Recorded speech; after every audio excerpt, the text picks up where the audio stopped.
The 12th film in the Madea cinematic universe is A Madea Family Funeral. And folks, it's the end of an era. This was the final Madea movie released in theaters before the franchise struck a deal with Netflix. I know you all really loved hearing me talk about the box office numbers from a bunch of movies that basically made the same amount of money, but unfortunately, this will be the final time. And what a box office success it was! Family Funeral overtook Boo 1 to become the second highest grossing Madea movie of all time. And as long as this Netflix collaboration keeps going, it's gonna stay that way. So what did Tyler Perry do to win audiences back after they ran kicking and screaming from Boo 2? Well, believe it or not, he actually made a pretty decent movie. The franchise had been in steep decline in terms of quality, and that's rough considering its highest peaks were mid to begin with. And after sitting through two of the laziest, most pathetic excuses for theatrical releases I've ever seen, I completely lost faith in the future of the franchise. But consider my faith restored. Madea Family Funeral returns to the franchise's roots with some meaty African-American community conundrums to consider. Plus, there's a revolutionary new member of the Madea family, the screenplay doesn't make me want to hang myself, and my god, they even put in the effort to do some composite shots. I can't remember the last time I saw two Tyler Perrys on screen at the same time, let alone four. Tyler Perry finally caught up to the filmmaking techniques of 1898, and for that, we thank you. This movie certainly isn't a masterpiece, and it's not even the best Madea movie. But it's so much better than Boo 1 that it almost restored my belief in the redemptive nature of the human soul. So for the 12th time, let's dive in to some Madea hijinks. What if I told you there was a new character that changes the hierarchy of power in the Madea universe? And what if I also told you this character was played by Tyler Perry, and a blood relative of Tyler Perry's other characters, therefore making him eligible for Madea hijinks? That's right, folks. Madea and Joe have a third sibling who for some reason they've never mentioned in all this time. We've got a real Sabo situation on our hands. Meet Uncle Heathrow, a man of many physical abnormalities. He damaged his throat with a lifetime of cigarette smoking and can only speak using an electrolarynx, which he uses to make sexual advances on his own granddaughter. I'm Sylvia, your granddaughter? And that's my husband, Will. You just ruined a crippled man's dream. He's wheelchair bound after losing both of his legs. He claims they were blown off in the war, but that is stolen valor. And Madea reveals he actually crossed a pimp Mac daddy who got revenge by chopping his legs off. He's also missing most of his teeth, probably also from smoking. I view Heathrow as an inspirational figure. Sure, his body has severely physically deteriorated due entirely to his own decisions. And he's a complete burden on his family who is stuck caring for this perverted, freakish old man in their home. But you know what? He has a great attitude about his situation. When you're jacked up like this, all you can do is laugh and hump and screw. Hey, Uncle Heathrow. He still has the full confidence to hit on women despite his appearance, age, or family tree. At the titular funeral, he joyfully sings along with the choir despite literally not having a voice. I think you might want to be quiet. Turn your back, Rose. And best of all, he's a political activist. Is Tyler Perry sending some sort of message by having the incestual degenerate wear buttons that say "Dump Trump" and "He's not my president" side by side with his stolen valor war medals that he bought at a garage sale? Is Tyler Perry claiming that this is what the average anti-Trump voter looks like? Ain't no black people voting for you, daughter. Don't you understand that? Lord help him. Lord help him understand. Help him understand, Lord. Help him understand. In terms of Madea power rankings, Heathrow's basic design, his sense of humor, and his uniqueness propel him to an immediate S tier. But unfortunately, sometimes the brightest stars burn out the quickest. For some inexplicable reason, this is the only film to feature Uncle Heathrow. If Joe can get his own Netflix movie, then I beg of you, why not Heathrow?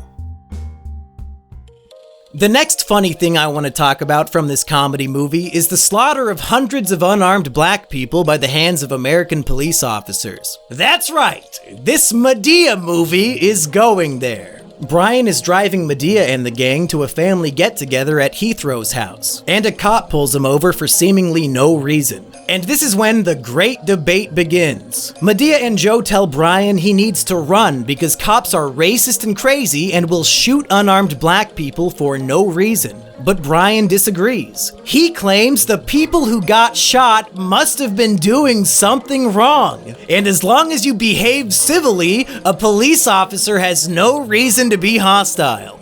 If you see red lights, that means stop, okay? If you see green light, that means go. If you see blue lights, that means you better blow your engine trying to get the hell away from them. I am gonna show you something here, okay? Your ignorant ass about to get shot. Madea, this is the problem, okay? This is why so many people are getting shot. Because they're not obeying the law, they're not complying. Every officer is not a bad officer, so we just pulled over. Okay.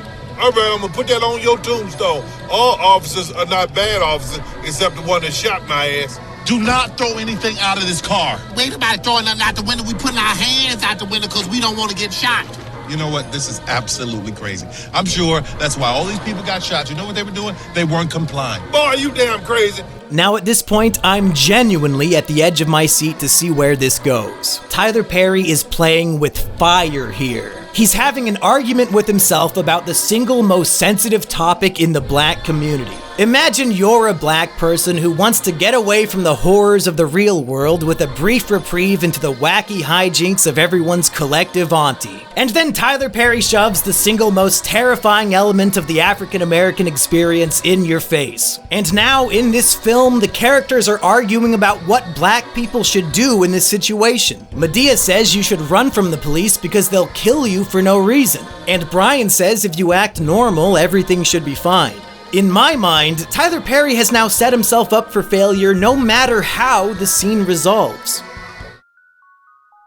This movie came out in 2019, and while the George Floyd protests hadn't happened yet, we were certainly building up to them. If you go to the Wikipedia page called List of Unarmed African Americans Killed by Law Enforcement Officers in the United States, and you just start at 2016, you will scroll through over 100 names leading up to the theatrical release of Madea's Family Funeral. Wait, is the title of the movie literally referring to Brian's death? Is he about to get shot and killed by this police officer? If Brian is killed, does that mean Madea was right and black people should always run from the police? If the interaction goes well, does that mean Brian was right and the black people who got killed by cops probably had it coming? If I get any more on the edge of my seat, I'm gonna fall off. So let's just find out what happens. Put your hands in the window. Oh, Lord. Put your hands where I can see them. Oh, okay, they're right here. No, don't move. Do not move again. I was just putting my hands on the wheel. Oh, you want to play this resistance game today? No, I was... He's complying. That's what he's doing, Officer Friendly, complying. Who told you to speak, huh? I'll be the judge and jury on compliance today. License and registration. Don't move! I just said don't move. Well, how am I supposed to get it? How is that possible? Don't talk back to me! Quit doing it! My wallet is... No, don't! Okay, just stay calm. I am calm! I'm very calm! You are not! I am! He calm. I don't want to see him upset. Yeah, the cop is extremely aggressive and the scene is tense. Madea tries her best to lighten the mood with little quips here and there, but the frustrating absurdity of the officer barking conflicting orders and threatening to shoot Brian if he makes a mistake kind of soured the mood. The whole thing is reminiscent of that cop who killed the guy in a hotel hallway after barking similar contradictory orders. And that victim wasn't even black.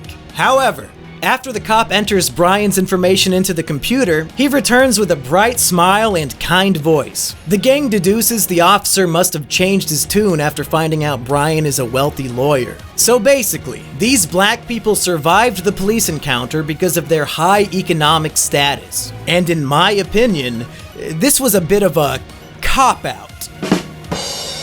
Because I have to imagine the vast majority of people watching Madea movies are not lawyers. So what are they supposed to do in this situation? Was Madea right? Should they run? If Brian wasn't a lawyer, would the conflict have escalated to a fatality? The scene ends with Brian bursting with righteous indignation, a changed man now seeing the error of his ways, no longer blind to injustice, and he spends the rest of the movie doing nothing. The entire thing was a complete non sequitur, and the characters act like it never happened. The rest of the movie has absolutely nothing to do with racism or police or injustice of any kind. The scene was thematically irrelevant and literally only existed as movie trailer clickbait. It's a movie called Madea's Family Funeral, and the trailer is a cop threatening to shoot Madea's family. This motherfucker took hundreds of real-life tragedies and turned them into a marketing gimmick for this movie. I'm not gonna claim Tyler Perry is some evil billionaire who only pretends to care about the issues of the common black man when it benefits his wallet, but he sure does go out of his way to make his support as suspiciously selfish as possible. In June of 2024, Tyler Perry wrote an opinion piece for the Atlanta Journal-Constitution titled "Flying While Black Shouldn't Be a Crime." This was inspired by the story of Eric Andre, a rich and famous black man being racially profiled by law enforcement. And in this article, Tyler Perry writes about how racism affects him personally. In 2019, I opened a 330-acre studio here, now one of the largest film production studios in the country, bringing in thousands of industry professionals every year to Atlanta. When racial discrimination occurs unchecked, it threatens that growth. Predatory and race-based policing discourages the actors, directors, writers, crew, and other industry professionals from wanting to work in or travel to and from Atlanta. So yeah, racist police, it's time to cut it out, cause you're negatively affecting Tyler Perry's very successful business. Me personally, I just think innocent people shouldn't have to fear for their lives when coming face to face with society's supposed protectors. But Tyler Perry's bank account is pretty important too. I'm glad he wrote an article to say this and they stuck it behind a paywall. Very cool. Now that we've covered the fake plot of the movie, we can get to the real one. What was originally meant to be a family reunion celebrating a 40th wedding anniversary turns into a tragic funeral when the husband dies. But here's the epic Madea twist. The man died of a heart attack while cheating on his wife with her best friend. And Madea and the gang just so happened to see the whole thing. Madea's friend Hattie wants to tell the widow the truth about what her husband was up to when he died. But Madea thinks it's none of the widow's business. And now the plot of the movie is Madea trying to keep the dead man's adultery a secret. Just to be clear, when 18-year-old Tiffany was trying to lose her virginity to FouseyTube, Madea made it her business. And she made it Brian's business too. Why is it Madea's business to deny her adult granddaughter the pleasure of Fousey sex, but it's not her business to notify her niece that her husband was cheating when he died? I guess as long as a woman is being denied sexual agency, Madea's moral compass finds true north.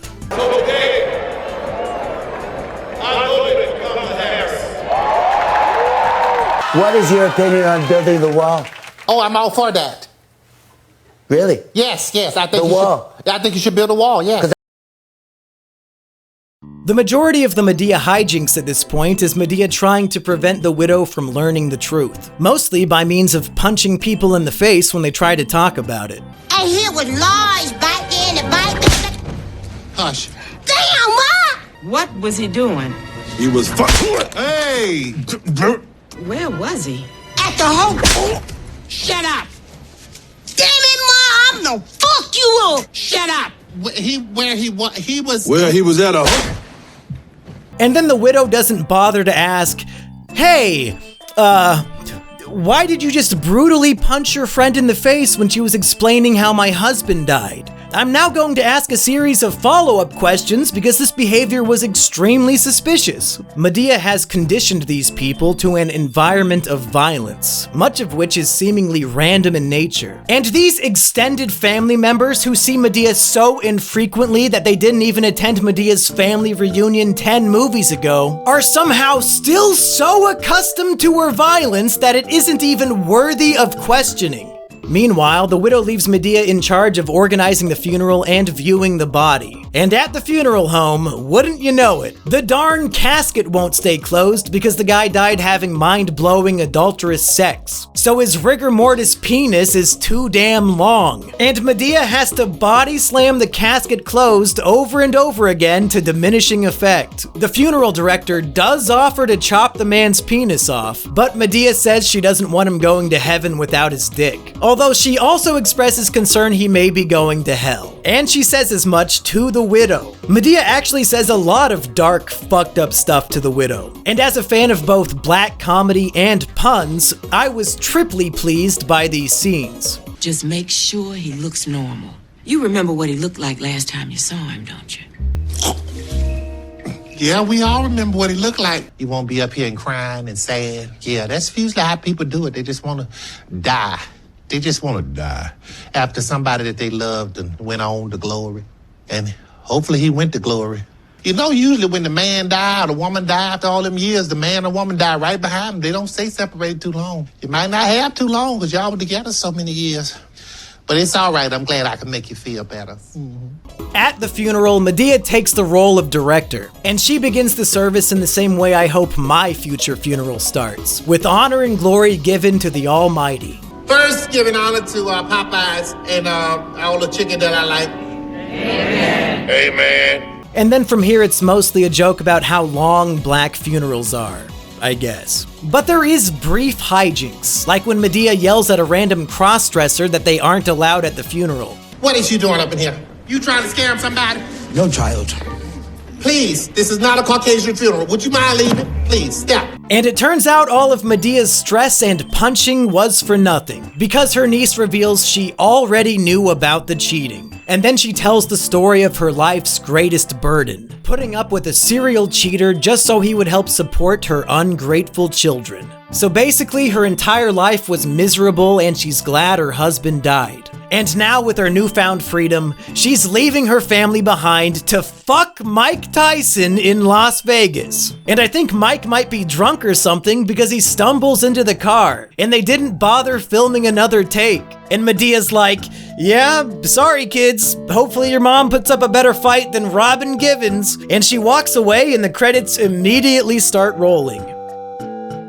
It's hard to rank the hijinks of this movie considering there was a record low number of stunts. And yet, I was more intrigued by Medea's activities than usual. Madea debating whether or not a cop is about to murder all of them isn't necessarily hijinks, but I was far more engaged here than I was watching her rampage through traffic. And to be fair, she does get a lot of violent punches in there. One of which was so hard we got an uncensored fuck. And I guess in a Shakespearean sort of way, trying to hide a man's infidelity from his widow through comedic rhetoric is basically classical hijinks. So I'll keep things fair with an unorthodox hijinks score of 5 out of 10. Dear viewer, you might not like it, but this is what peak Madea performance looks like. The one-note flanderized Madea of yesteryear is no more. All 4 of Tyler Perry's characters felt like real people because he gave them real human conflicts to deal with. And with Heathrow, he gets to expand his range and flex new comedy muscles. Keep in mind, the Madea performance scale is weighed against other Madea movies exclusively. It's not like I'm comparing Tyler Perry to Daniel Day-Lewis here. Just imagine the scale actually goes to 100, but Tyler Perry has a glass ceiling of 10. And in comparison to the other Madea movies, this one has the most acting. He's playing more characters than ever before. The characters feel like real people and display a wide variety of emotions. Madea is giving life advice again. It's all here like no Madea movie has ever done before. So based on that criteria, I give this one a performance score of 10 out of 10. If you set somebody's expectations low enough, even basic accomplishments can seem spectacular. In this case, I'm specifically talking about composite shots. AKA, you see multiple Tyler Perrys on screen at the same time because they did some movie magic. These movies have been extremely lazy lately about showing multiple Tyler Perrys at the same time, and usually they just have a body double in the costume to film over the shoulder of. But I guess Tyler Perry decided to spice things up a little by including a modicum of effort. To be clear, a composite shot is not a difficult thing to do. As a teenager, I was doing it in Windows Movie Maker. This movie's really gay. You're really gay. So congratulations to Tyler Perry for lowering my expectations to the point that I was actually impressed. A Madea family funeral was a return to form for a series in steep decline. It probably helps that I'm an epic little edgelord, so I especially appreciated the abundance of morbid comedy in the film. So for those reasons and more, in terms of overall movie quality, I'm giving this one a 6 out of 10, giving the film a final score of 21 out of 30, landing it in second place on our list. And with that, Madea's theatrical era comes to an end, and Madea's Netflix era begins. And as we all know, Netflix original movies are always really good and definitely not instantly forgettable garbage. So Madea is gonna feel right at home for a Madea Homecoming, featuring Rosa Parks. And no, I'm not kidding.